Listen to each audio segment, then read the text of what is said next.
Hey, Jolly Green 1990 here to talk about a green superhero. Sadly, not this one. No, we're going to talk about his cousin, She-Hulk, today. So, the She-Hulk trailer dropped, I think the revised one, and I wanted to give my thoughts and opinions on it. So, I've got about 9 things we'll talk about. The first thing is there was not any mention of how she got her powers, which I kind of figured will come later, because in the comics it's pretty much she's in need of a blood transfusion. Bruce comes, uses her blood, puts it in her because he's an identical match or pretty close. I really don't know how old. So he is identical match. He's able to give her blood, and then later on she realizes when she gets matched, she's like, oh, things happen, and then she transforms into She-Hulk. So that to me is one thing interesting to mention. Should be noticed, She-Hulk is typically stronger than the Hulk. The only version of Hulk we do not really see where she's not stronger would be World War Hulk. And that one she does get squashed. Most people lose.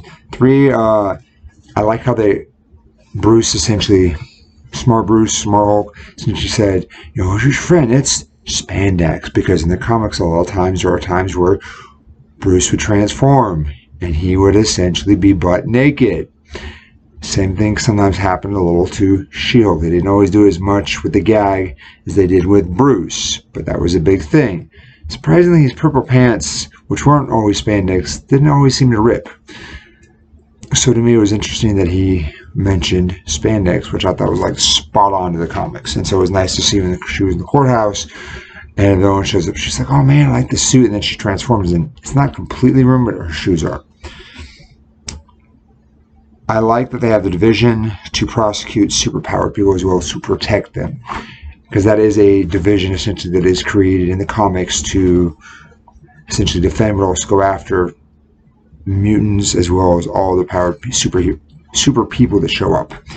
I like that they have Emil Blonsky, and I like the Abomination, and I like the fact that he can transform back and forth. We saw a little of him in Shang-Chi, the 10 Rings, where essentially Wong, the Supreme Sorcerer, was fighting him, and I thought that was cool. I like the fact that it said he can transform back and forth. I think they did a wonderful job with the design.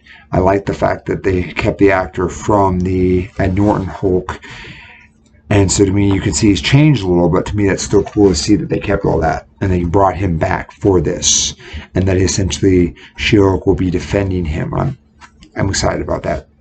I like that looks like Tigra or some version of her shows up in the comics. Essentially Tigra is powers of Tiger. She kind of has full on half kind of Tiger transformation. In this we see it looks more kind of like a costume design. She kind of has that orange style, but she's not completely transformed. So I'm curious to see what they're going to do with that and kind of how they're going to explain her abilities, if at all.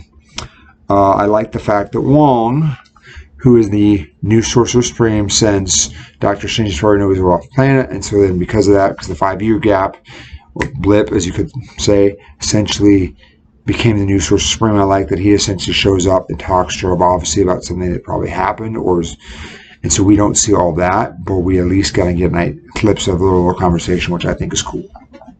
And I like the fact that Wong mentions the book of Ashanti, and Jen's like, no. And to me, I was almost expecting her to say the Book of American Law, but she did.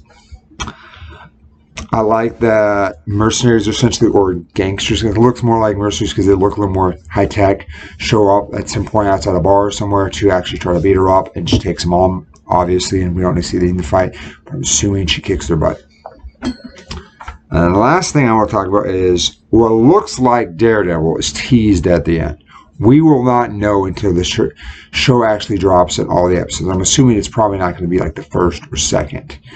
There are rumors essentially that he is getting his own show. Charlie Cox, who was the Netflix version, we saw him in the Spider-Man movie.